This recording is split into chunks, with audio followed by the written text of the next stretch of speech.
दोस्तों आज का हमारा टॉपिक बहुत ही खास होने वाला है क्योंकि आज हम उस कॉन्टिनेंट के बारे में बात कर रहे हैं जिसके कारण पूरे वर्ल्ड को दोस्तों अच्छा ग्रोथ मिल रहा है, जिसके कारण दोस्तों आपको दिखेगा कि बड़े बड़े जो ग्लोबल इकोनॉमीज हैं वो इस पे बहुत ही ज़्यादा इनडायरेक्टली डिपेंडेंट है, लेकिन इसके बावजूद इन देशों को या फिर दोस्तों इस कॉन्टिनेंट को अच्छा सपोर्ट नहीं मिल रहा है, अच्छा इंफ्रास्ट्रक्चर नहीं मिल रहा है। इनफैक्ट दोस्तों ये देश आज भी गरीब है। तो दोस्तों मैं हूं राहुल मिश्रा, स्वागत करता हूं आपका अपने इस यूट्यूब चैनल पे। बने रहिए दोस्तों वीडियो के अंत तक क्योंकि आज का जो टॉपिक है वो एक अफ्रीका कॉन्टिनेंट का एक दोस्तों केस स्टडी है। चलिए इसको समझते हैं। दोस्तों इस टॉपिक को शुरू करने से पहले चलिए हम लोग कुछ ऐसे डेटास को समझते हैं जो ग्लोबल कंट्रीज हैं इनकी डिपेंडेंसी इस पे आखिर क्यों है। तो दोस्तों जहां तक बात करें गोल्ड की, तो वर्ल्ड का सबसे ज्यादा जो 40% गोल्ड का वर्ल्ड जो रिजर्व है दोस्तों वो साउथ अफ्रीका, घाना और माली जैसे देशों में है। दोस्तों डायमंड की बात करें तो 65 से 70% जो वर्ल्ड का प्रोडक्शन होता है वो मेनली बोत्सवाना, अंगोला और दोस्तों डीआरसी, मेनली कॉन्गो इसको बोल सकते हैं दोस्तों, तो यहाँ पर होता है। कोबाल्ट का हम लोगों को दिखेगा कि 70% रिजर्व दोस्तों मेनली कहाँ पर रिजर्व है, तो डीआरसी जैसे देशों मतलब कॉन्गो में। दोस्तों कॉपर की भी बात करें तो 15% रिजर्व हम लोग को जाम्बिया और डीआरसी जो कि कॉन्गो के नाम से जानते हैं दोस्तों, तो यहाँ पे है। इसको दोस्तों यहाँ पे हम लोग कॉपर बेल्ट के भी नाम से जानते हैं। प्लेटिनम ग्रुप मेटल्स के दोस्तों अगर देखा जाए तो 70 से 75% साउथ अफ्रीका में है दोस्तों, मेनली ये वर्ल्ड का लीडर बन बैठा है। बॉक्साइट की बात करें तो 30% है दोस्तों, अकेले खाली गिनिया में 25% है। और दोस्तों आयरन ओर की बात करें तो 20% जो कि मॉरिशियाना और दोस्तों साउथ अफ्रीका, लिबेरिया जैसे देशों में है। मैंगनीज की बात करें तो 28 से 30% साउथ अफ्रीका, गैबन में है। दोस्तों यूरेनियम की बात करें तो 18% जो है नाइजर और नाइमीबिया में है। और दोस्तों कोको जो कि बहुत ही इंपॉर्टेंट चीज है कॉफी के सेगमेंट में, तो इसमें हम लोगों को दिखता है कि 70% जो वर्ल्ड का प्रोडक्शन है दोस्तों वो बस आइवरी कोस्ट और घाना में होता है। दोस्तों अगर इतने सारे रिसोर्सेज का अगर हम लोगों को मेजोरिटी परसेंटेज अगर इस कॉन्टिनेंट में दिखता है तो आखिर ये इस तरीके से क्यों डिस्क्रिमिनेट किया जाता है? आखिर ये कॉन्टिनेंट दोस्तों इतना इंफ्रास्ट्रक्चर में पीछे क्यों है? हेल्थ इश्यूज, एजुकेशन, मतलब दोस्तों हर सेगमेंट में ये कॉन्टिनेंट आखिर पीछे क्यों है? क्या दोस्तों इस देश के पास इतनी क्षमता नहीं है कि ये देश खुद को बिल्ड कर सके? तो चलिए समझते हैं इसके पॉलिटिकल या फिर जितने भी एस्पेक्ट है उसको। तो दोस्तों बात की जाए तो पहला सबसे इंपॉर्टेंट है कॉलोनियल एक्सप्लॉइटेशन। मतलब कि इस देश में दोस्तों शुरू से देखा जाए ना तो कॉलोनियल पास्ट रहा है। जैसे हमारे यहाँ इंडिया में भी अंग्रेज रूल किए हैं, वैसे अफ्रीका में भी दोस्तों अंग्रेजों ने यहाँ पे रूल किया है और यही एक इसके रूट में बस चुका है, जो कि गरीबी इसी के कारण पैदा हुई है। तो दोस्तों पहले जो यूरोपियन पावर्स थे लाइक ब्रिटिशर्स, फ्रेंच, बेल्जियन और पोर्चुगीज, ये मेनली दोस्तों आए थे मेनली किस लिए, तो सोसाइटी यहाँ पर बनाने के एस्पेक्ट से नहीं आए थे। इंडिया में तो आए थे सोसाइटी बना के, इंफ्रास्ट्रक्चर बिल्ड करके यहाँ से क्या करते थे तो वेल्थ का ड्रेन कर लेते थे दोस्तों। लेकिन बदले में देखा जाए तो अफ्रीका में ये बस आए थे रिसोर्सेज को निकालने के लिए। इन्होंने दोस्तों रेलवे बनाया, पोर्ट बनाया, रोड बनाया, और ये तीनों इसीलिए बनाया दोस्तों कि इसका जो है मेनली जितने भी मिनरल्स निकलते हैं उसको यूरोप लेके चले जाए। क्योंकि दोस्तों बात की जाए ना तो अफ्रीकन इकोनॉमी इन दोनों से कोई ट्रेड रिलेशन नहीं है। इनफैक्ट बस क्या है तो रिसोर्सेज को वो बस लेना चाहते थे जो कि लेके निकलते गए। दोस्तों एजुकेशन, हेल्थ केयर, इन सभी सिस्टम्स को इन्होंने हमेशा से निगलेक्ट किया है। आज़ादी की बात करें दोस्तों तो अफ्रीका के स्टेट जो है वो मेनली इनहेरिटेड इकोनॉमीज थे, जो कि मेनली दोस्तों रॉ जो एक्सपोर्ट होता था उस पर डिपेंड हो जाते थे। मतलब कि आप अगर इनसे खरीदोगे तो उस खरीदे हुए पैसे से जो इनके पास पैसा आएगा दोस्तों, इसी से उनका देश चलता था। इस तरीके का इनका देश का इकोनॉमी था। तो इसी के कारण इन लोगों को प्रॉब्लम हो गया। ये दोस्तों ये जो इस तरीके का जो स्ट्रक्चर इन लोगों को मिला, कहीं ना कहीं इनकी गरीबी का वो आज भी कारण बन गया है। मतलब कि इनका ग्रोथ कहीं ना कहीं आप इनके रिसोर्सेज खरीदोगे तभी मिलेगा। और सबसे खास बात दोस्तों कि खाली रिसोर्स के बेसिस पे अगर इस कंट्री पे आप डिपेंड रहोगे तो ये बर्डन वाली बात है। क्योंकि आप खुद सोच के देखो दोस्तों कि अगर यहीं पे अफ्रीका अगर बड़े बड़े कंपनीज को बना दे, रिफाइनरीज तैयार कर दे, तो यहाँ पे जॉब आएगा, एम्पावरमेंट आएगा और यहीं के लोग कमा के यहीं पे इन्वेस्ट भी करेंगे, तो एक तरीके का डेवलपमेंट भी होगा। लेकिन शुरू से ही दोस्तों यहाँ रिसोर्सेज है वो एक्सट्रैक्ट होकर बाहर जाते गए हैं। तो इसी के कारण दोस्तों अफ्रीका को लगातार गरीबी देखनी पड़ रही है। दोस्तों इतना ही नहीं, इसके बावजूद भी अगर देखा जाए ना तो बैड गवर्नमेंट्स या फिर दोस्तों करप्शन सबसे बड़ा रीजन है। क्योंकि आज़ादी के बाद अगर देखा जाए तो यहाँ पे जो डेमोक्रेटिक जितने भी इंस्टीट्यूशंस हैं अफ्रीका में, ये हमेशा से दोस्तों कमजोर करते आए हैं अफ्रीका को। क्योंकि ये सभी लीडर्स दोस्तों आपको दिखेगा कि जितने भी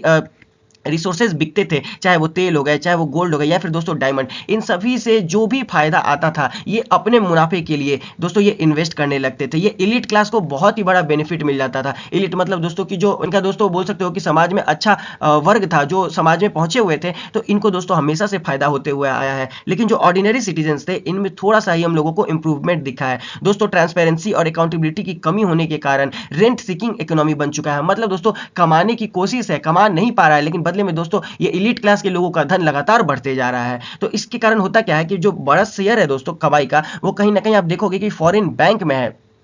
दोस्तों ये लोग करते क्या है कि फॉरेन बैंक में अपने पैसे को जमा कर देते हैं, क्योंकि दोस्तों बात की जाए तो यहाँ पे पॉलिटिकल तो कुछ बड़ा इन्फ्लुएंस है नहीं, इंफ्रास्ट्रक्चर है नहीं, स्कूल है नहीं दोस्तों, और हॉस्पिटल्स की बात करें तो वो भी अच्छा वेल डेवलप्ड नहीं है। तो सबसे खास बात कि पुअर गवर्नेंस एक तरीके का आपको दिखेगा, जो कि इनइक्वालिटी, गरीबी का सबसे बड़ा रीजन है। क्योंकि एक सरकार जो कि देश के द्वारा चुनी जाती है, देश को भरोसा दिलाती है कि हम चलेंगे उसके नक्शे कदम पे, अगर वही दोस्तों करप्ट हो जाएगी तो कहीं ना कहीं देश के नागरिकों का भी भरोसा खत्म हो जाएगा। अकाउंटेबिलिटी और ट्रांसपेरेंसी मेंटेन ना होने के कारण दोस्तों ये इनइक्वालिटी का जो गैप है वो बढ़ता ही रहता है, क्योंकि किसी भी सरकार को तो ये दिखाना पड़ता है ना कि आप कितना कमाए हो, कितना नहीं कमाए हो। अगर आप अपनी जनता के सामने इस रिकॉर्ड को पेश नहीं करोगे तो कैसे पता चलेगा कि कौन कितना कमा रहा है और कौन कितना नहीं कमा रहा है।